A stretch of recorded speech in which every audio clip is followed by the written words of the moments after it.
Look, on Leadership Now, I promised never to do commercials, but here we are. Why? Well, I have a new book in the works. It's coming out spring 2026, and I wanted to give you an advance heads up about it.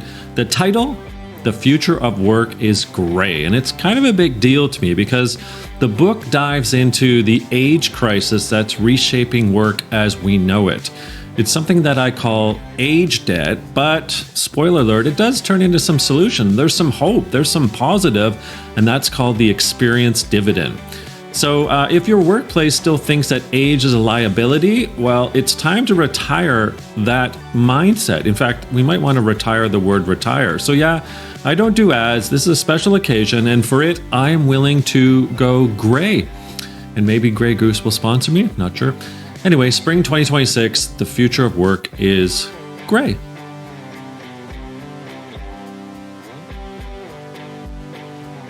Hey everyone, welcome to another episode of Leadership Now with me, Dan Pontefract, today in the house.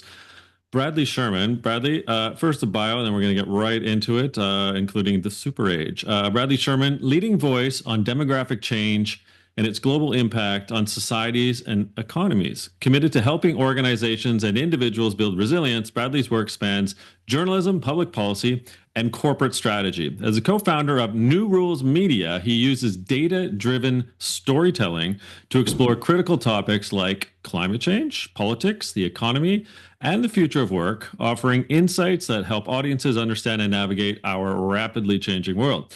In addition, Bradley is the founder of Human Change, a demographic strategy firm advising major organizations such as Wells Fargo, CVS Health, and through this work, he helps businesses build strategies to capitalize on the shifting labor and consumer markets.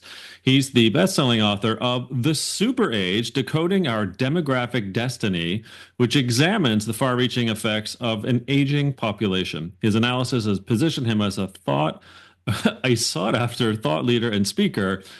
Bradley, so good of you to be here. Thank you. I want to start actually with a quote from your very fabulous book and then dig into it from there. So the quote is as follows. By the time the first 35 countries are part of the super age in 2030, the global talent shortage could exceed 85.2 million people, which will cost trillions of dollars in economic activity if something isn't done to recruit and retain older talent. The industries that are projected to be hardest hit include many that are considered to have knowledge-intensive jobs, such as those in financial services sector where the lack of workers could result in a staggering, Bradley, $435 billion in unrealized economic output. Okay, that is a lot, and let's get into it. Well, are we blind? Are leaders blind? Are organizations blind? Tell us a bit about the super age. Let's start. Yeah, so the easiest way to express this to people today, and the book came out in 2022, so even in just 2 years, a lot has changed. So the fundamentals are there, but the marketplace has evolved. Mm-hmm. I found the best way to express this to people today is with climate change as the example.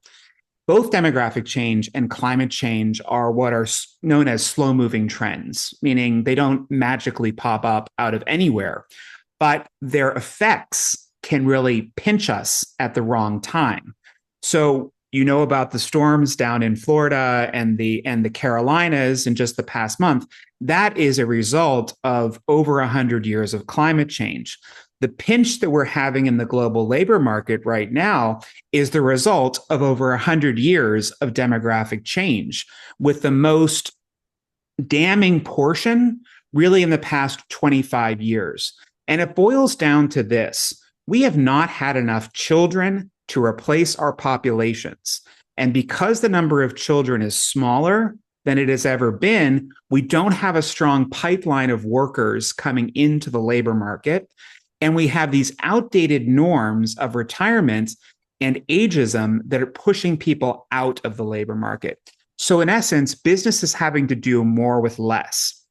But because culture change in organizations takes time, typically at least 5 years before things get really moving, we didn't feel the hardest pinch until the post-pandemic years.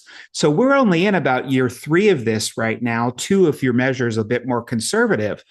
businesses still haven't figured out that this is their new reality. So they're still trying to churn on that old model of recruitment. They've yet to move to the new model of retention and keeping older workers in the labor market as long as humanly possible. So it is indeed a super mega trend, as you point out. And like climate change, however, it still feels a bit like leaders, if not senior leaders in particular, Bradley, have their quote heads in the sand. Yeah, So they do.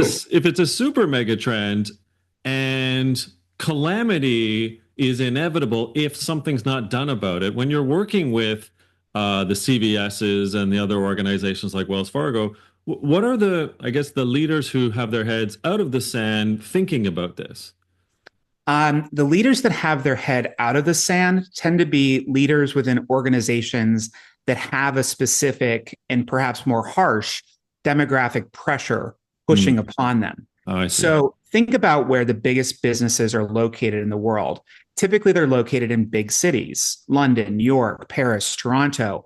These places have remained remarkably demographically resilient to population aging because young people move there. They move from the countryside into the cities for greater opportunity.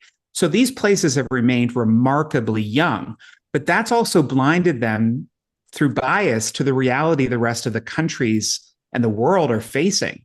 So, yes, the population of New York is young. Yes, the population of Washington is young, but you don't have to go too far outside of the city to find places where at least 1 out of 5 people are over the age of 65. In some parts of the United States right now, it's at least 1 out of 3, Hmm. which parallels the reality in Japan, the oldest country in the world. But in the areas that have big companies that have big demographic pressures, we've seen the most innovation because the companies there have to move.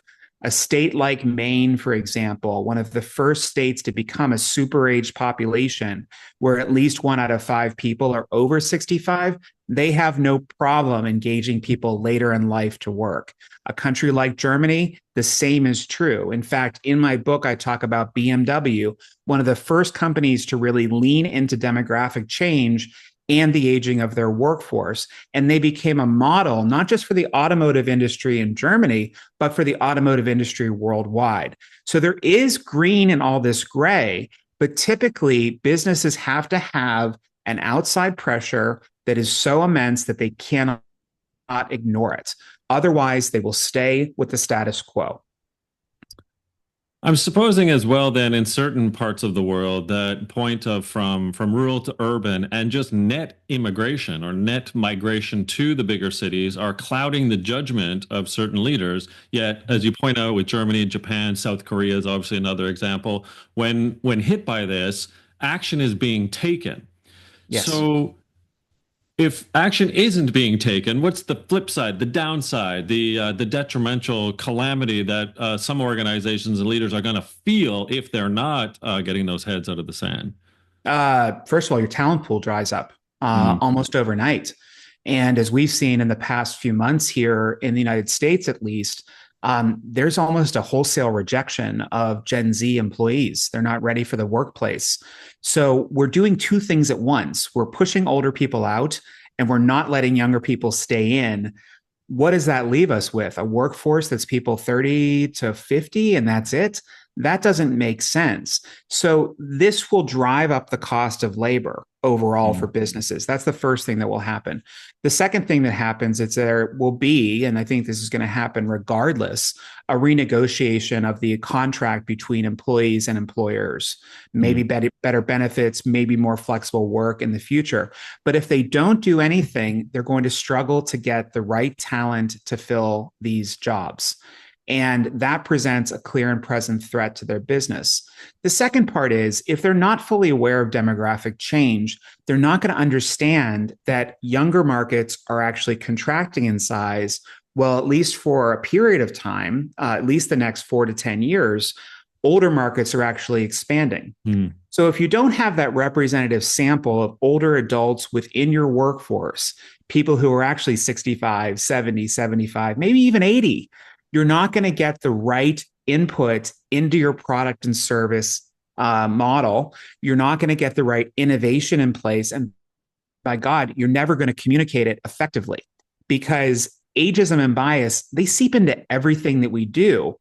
Having those age diverse teams, which I am a big proponent of, 18-year-olds working alongside with 80-year-olds, helps buttress against this problem, helps build more innovative products that more people can use, and then helps drive marketing strategies that are actually inclusive, that actually do reach people, more people effectively, and frankly, give them the products they want in a tone that they can accept and embrace.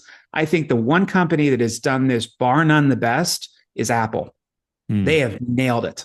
They have nailed inclusive product design. They have nailed inclusive workspaces, and they have nailed inclusive messaging and marketing. Like 10 out of 10, nearly at every corner. Well, I love that example, and it probably segues nicely into a concept, as you pointed out, as eldernomics. Mm-hmm. And so another quote from you in the book, which I love, and then we'll get into eldernomics. You state, quote, "No matter how long we extend healthy life, it will mean nothing to society if we don't adjust our collective attitudes toward longevity and toward older people. Currently, most people see them only as a social and economic burden. Extending healthy longevity and closing the longevity gap, the difference between lifespans of different peoples from different genders, races, regions, and economic groups, will help turn that narrative around so we can tap into the incredible economic and social potential of older people." And so, can you elaborate then, perhaps with or without Apple, but this notion of eldernomics and the economy infusion that can happen, but also in the intergenerational, I suppose, collaboration and ideation that can occur between that 18 and 80-year-old, so to say? I think the easiest place for everyone to see it today is actually in popular media. Since 2022, there's been an absolute proliferation of older adults showing up in marketing strategies for major brands. And this is everywhere. This is from automotive to fashion. This is the front page of Vogue worldwide, is that older women and older men are now showing up in these campaigns. And what's been really interesting to me is they're being utilized, older women in particular, are being utilized to show their true beauty that comes with age. But it's really younger women that really respond to that well. They see a pathway forward that isn't limited to just youth and beauty, which is the context that a lot of women are kind of corralled into in general. So that's a really uplifting, really inspiring way to look at it. But it's not moving fast enough for some people. And I'm not quite sure it's moving fast enough for us to stay out of this demographic dystopia that might be heading our way. But it is moving. It is moving, and you see it in television and movies and advertising literally every day now. But when it comes to ideation with products and services, bringing together these multi-generational teams really do uncover a lot of hidden needs that we wouldn't necessarily have anticipated without those different generations at the table. I point out in the book the push button start in the car, which is something that we're all accustomed to now. But that push button start is really about being age inclusive. It's about understanding that disability does affect people's ability to operate that machine. And when you think about it, it is kind of crazy that for decades, we asked people to get a tiny little device into a tiny little hole that was very dark and behind an object. Now it's simply a lit button that somebody can push to start. That is a pretty significant step forward. And we probably wouldn't have got there without that inclusive design element where we brought the different generations together. Very good point. And of course, the keyhole coming from the door was a male invention that just found its way by a 27-year-old into the car and thought, hey, this is good for everybody, right?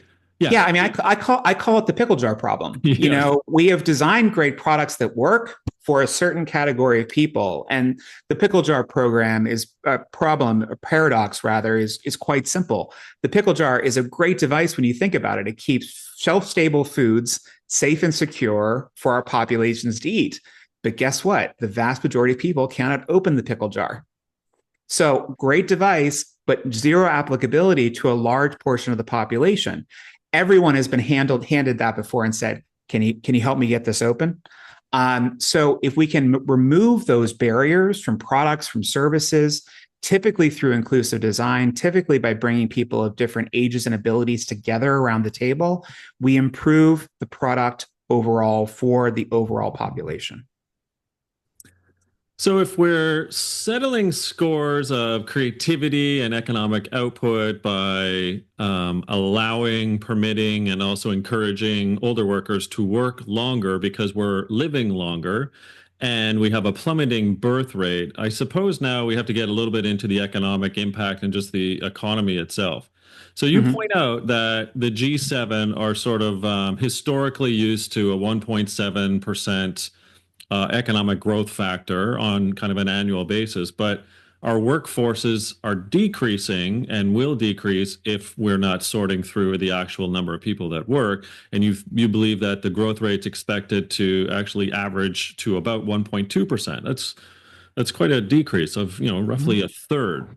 Yeah, So go I ahead. think Yeah. the real potential, and because we keep putting off kind of real reform, real action on this, is that the real result is that we may be entering a period in the coming decade or so of what's commonly referred to as degrowth, where we don't grow as an economy anymore. Some people would call it recession or depression, but I think degrowth is probably the more intelligent way to put it. Simply put, we're not going to have that GDP measure as the single greatest measure to our economies anymore. And countries in particular, those G7 economies, those G20 economies, need to think really long and hard about this because we place so much value on GDP, but it hasn't necessarily translated across the board to health outcomes, the soft outcome of happiness, the ability for people to own a home, et cetera. So maybe things will turn in the coming years where we start to look at other measures. There's a pretty, I would say, almost radical thinker out of Japan, a professor called Kohei Saito, who talks about degrowth. And if you've read his work before, you'll know that he talks about some what seem like pretty radical ideas. They're Marxist ideas. But it comes back to this fundamental principle that if we do not have population growth, we will likely not have GDP growth. And if GDP is our only measure of success, then we will always be failures. I actually want to double down on this because I'm so glad you segued to it. This is exactly where I wanted to go. And that is, I thought, Bradley, growth is good. And if a capitalistic society, and by the way, I am pro-capitalism. Yeah, same However, here. the particular definition we have now will not sustain itself if we Correct. have population ungrowth, population Yeah. decline. Yeah. So I'm still wrestling in my head with, well, how do you get not just leaders in G7s and G12s or 20s, but also leaders in organizations who are so used to EBITDA growth, so used to profitability growth, so used to shareholder return and buybacks, and the whole market capitulation is going to have to occur unless they do want to see this sort of cataclysmic drop in economic output. So I'm wondering how you think through these things when you're sitting there in bed at night. Well, these are some of the things that actually keep me up at night. Yeah. I worry. You hear a lot of people talking about kind of the post-capitalist period, because the model of capitalism does require profitability at almost any cost, and because of that, this term late-stage capitalism, I think, is actually ringing to me more and more true. Is that when we see this tightening of growth, we had exponential growth, by the way, for anyone who's keeping tabs from the post-war period up until, past couple years, we really have seen exponential growth because we also had exponential population growth. Yes. In 1920, we had 2 billion people on the planet. Now we're 8 billion people. That number will plateau very soon, and we will see the population of the world stop growing no later than 2086. I think it's actually probably a lot earlier than that, maybe as early as the 2050s. Agreed. So this is not some far off idea. This is within our lifetimes that we'll experience this. But obviously, different places will experience it differently. In the West, our populations will slow faster than in sub-Saharan Africa, for example. Mm-hmm. Places like the United States and Canada, the United Kingdom, Australia will be okay for a while because for the most part, we have really positive immigration policies. And we're relatively climate safe or climate resilient. So people will want to move here. We still have relatively stable democracies. People want to move here. Relatively stable markets, people want to move here, but still, our populations have plateaued in these countries. So if we go into this period of degrowth, what we put at risk is how business is done, because the market will still demand profitability out of these companies. They will still demand the quarterly reports to be robust. And what I fear, probably what keeps me up at night, is draconian measures to reduce costs that are not in the long-term interests of these businesses. They're in the short-term interests of stakeholders and shareholders and shareholders alone.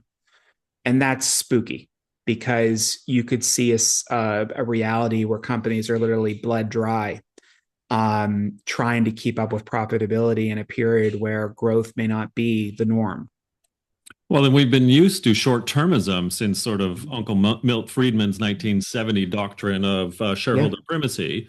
Yeah. But it seems like this is just an absurd extra level of short-termism, which to me is the calamitous opportunity of a lifetime if you're inclined to think this way as a leader at the CEO level.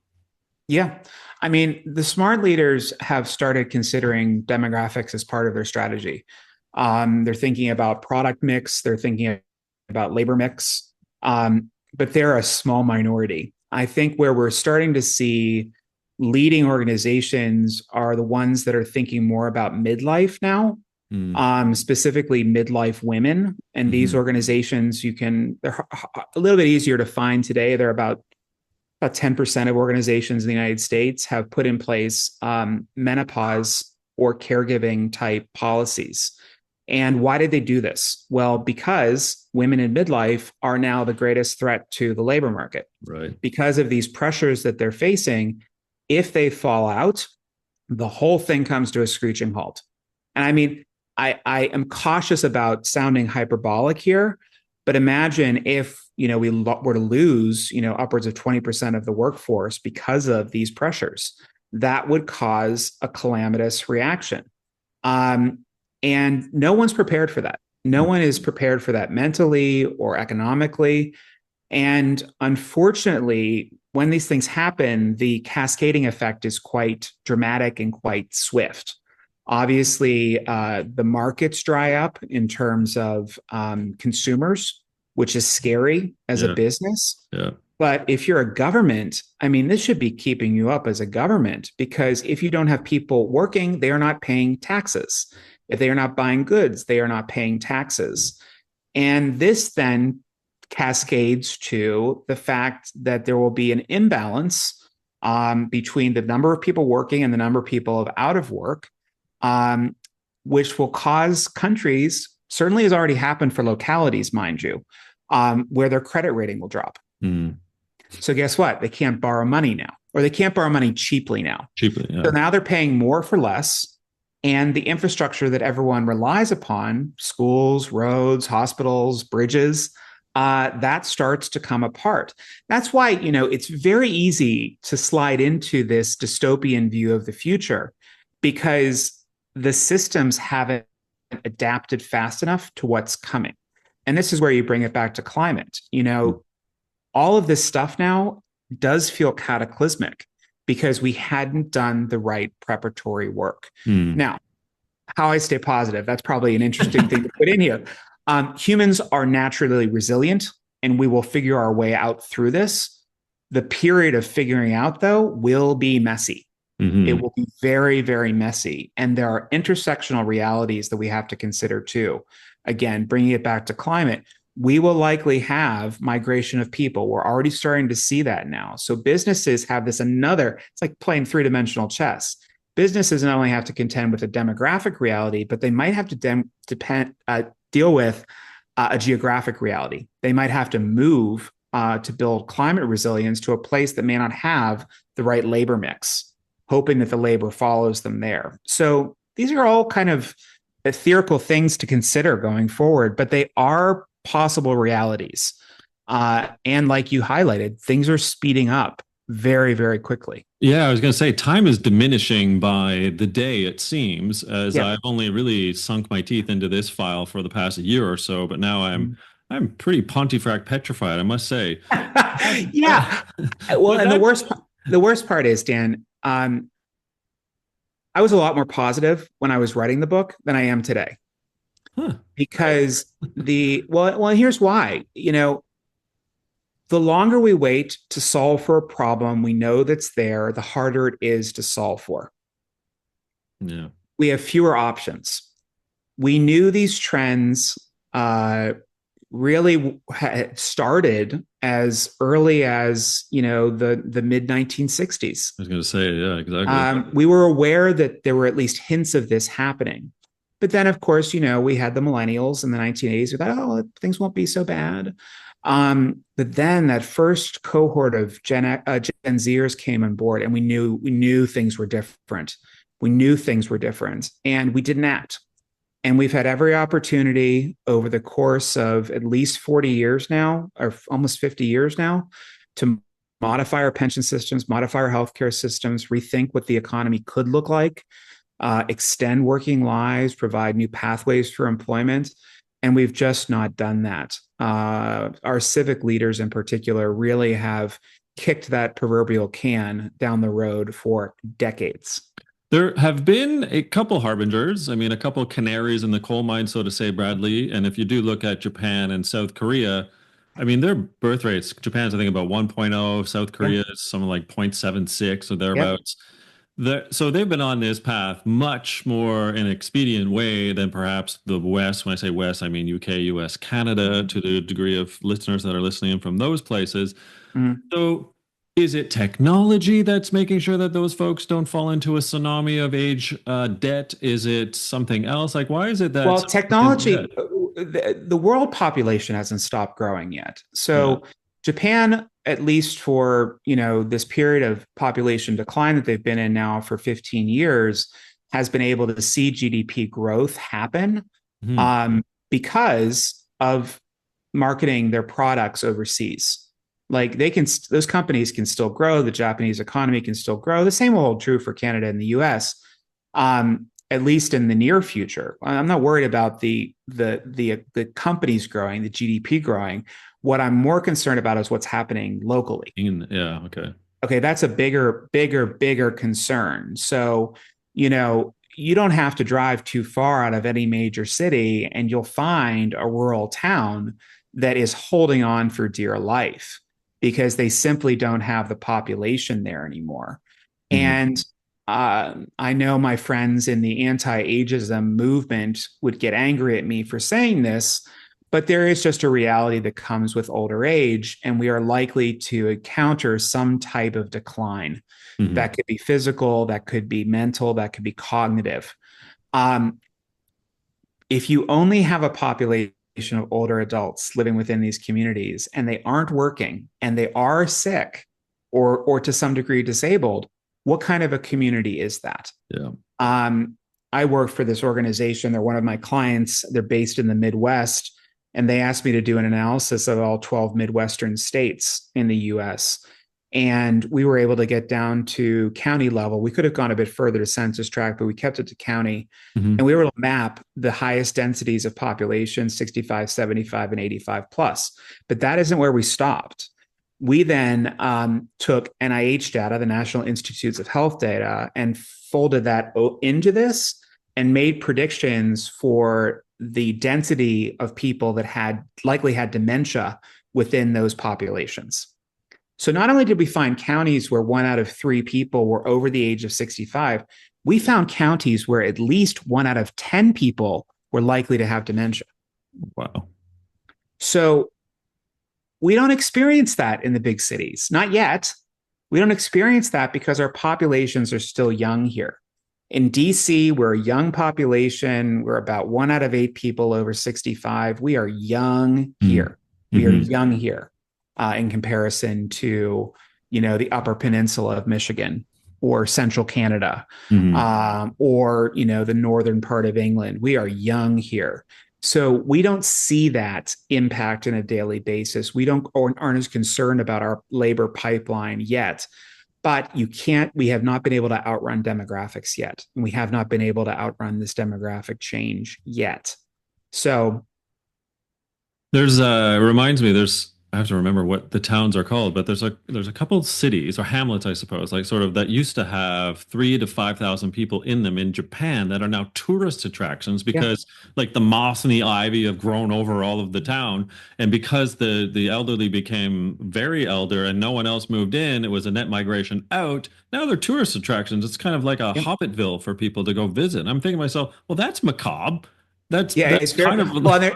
And there's one, and you have to accept my apologies. I know it's in the book. The name escapes me right now, but there's one town where this woman who was in her 50s at the time started knitting dolls to look like the people who no longer live there. oh, So it's literally a valley of dolls that fill the schools, that sit on the park benches. It's really creepy. Um, what we're seeing though in these areas, which I think is really interesting, there's always a cascading effect, a down market effect from population change, any kind of change, is that nature has come right back in. Nature has moved right back into yeah, these places. right.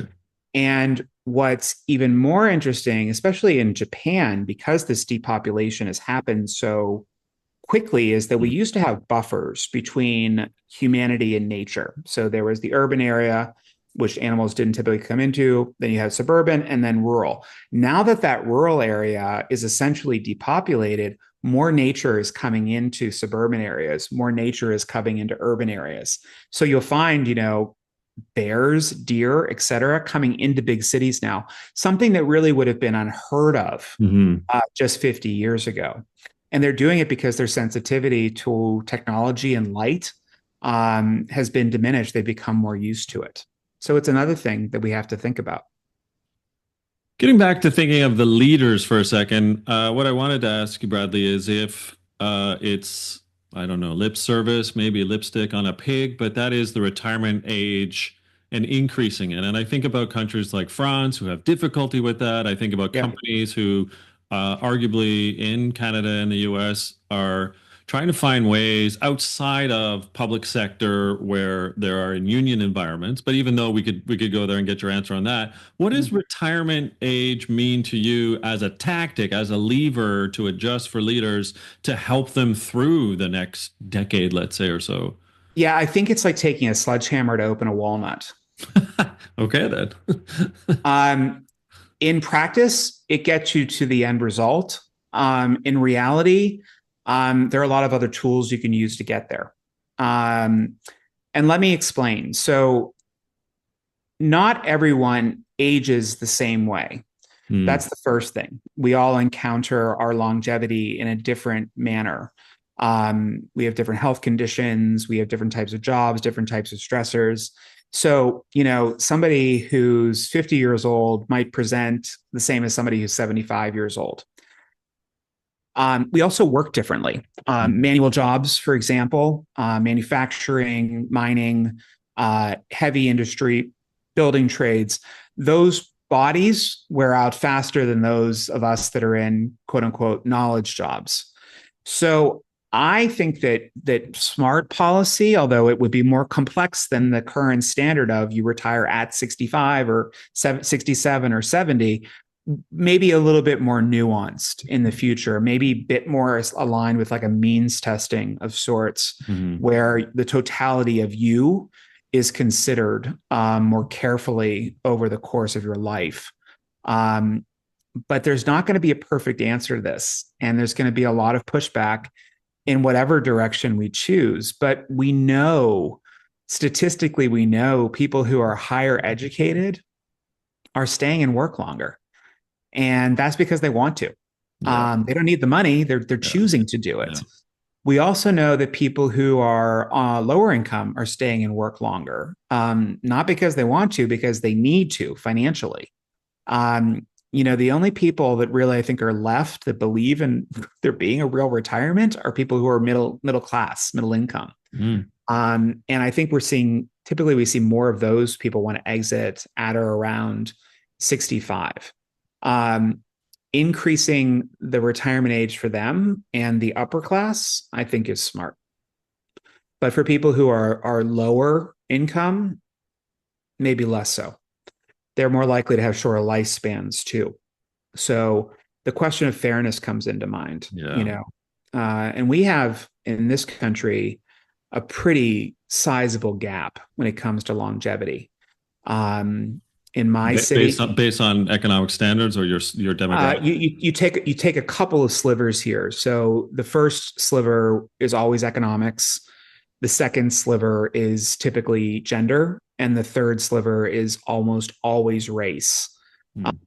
At least in the US. So, a upper class white woman in Washington can live well into her 90s. A lower class black man who lives in Southeast Washington will typically live about 25 years less on average. So, yeah, that's a pretty significant disparity that's there. So, I think that's a bit of a long winded way to get to your question. But I don't think simply raising the retirement age is smart. I think it's lazy policy. And I think our leaders can do better.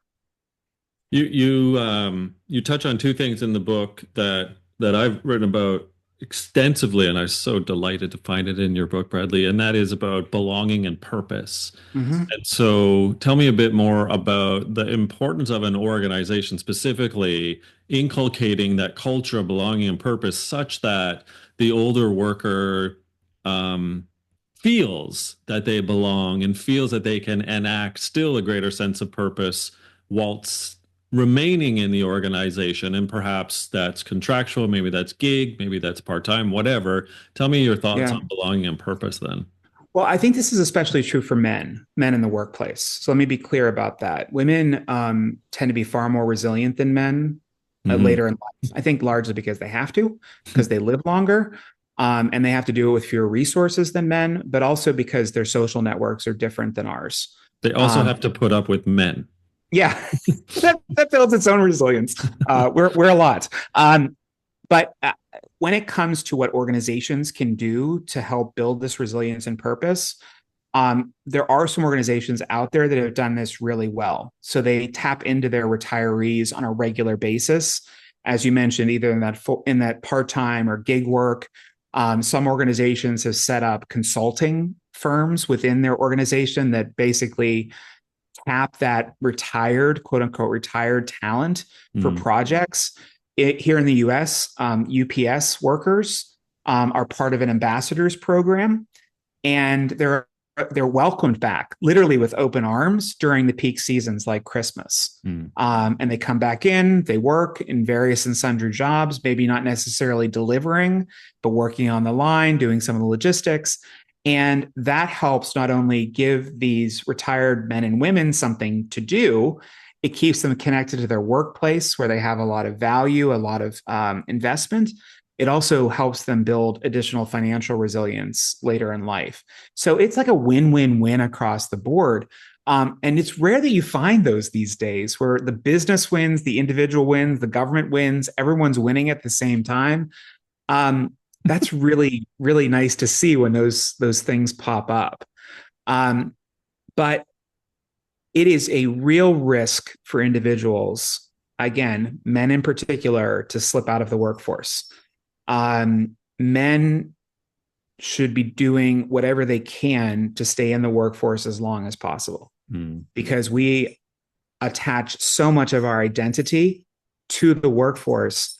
When we remove, I mean, bare minimum here, Dan, bare minimum here, a third of our day, half of the time we're awake, what do you do with that? And I think that you find, I know certainly from my research, certainly from conversations with men across all income strata that retired, the vast majority of them found no purpose immediately after retirement. Everything that made them who they were was gone overnight.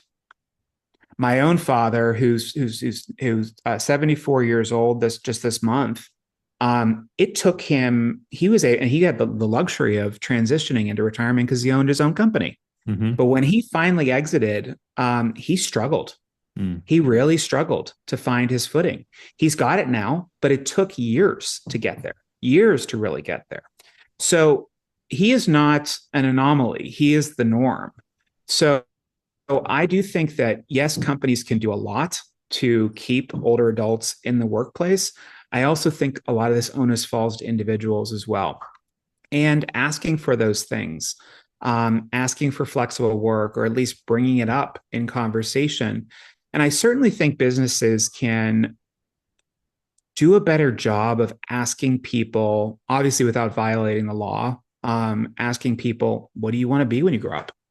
Like, you might be 60 years old. Do you want to be here for an extra 5 years, 10 years, 15 years? If so, how would you see your future here? Would it be a part-time job, gig work, consulting? What would you like to do? And I think that if you have, I know because I've seen it, organizations that do invest in that type of engagement with their workers, not only are the workers happier, but the work product is better. And it helps build resilience for the organization. And of course, builds purpose for the individual. Oh, listen, I could chat with you forever. I hope we become new best friends because I hope so too. I really love your work. I was enthralled to come across you through another article that I found, and next thing I know, I'm like, Bradley Schurman, what is this? Super Age was here. I'm like, I need to meet this individual and I need to become good buddies because Well, let's do that. what you've been doing is just superb. And thank you for shining the light on such an important file. And there's certainly the runway seems limitless on this particular one. Yeah. Bradley Schurman, where do we find more about you and the work that you do? You can find me at behumanchange.com. I'm obviously always on LinkedIn.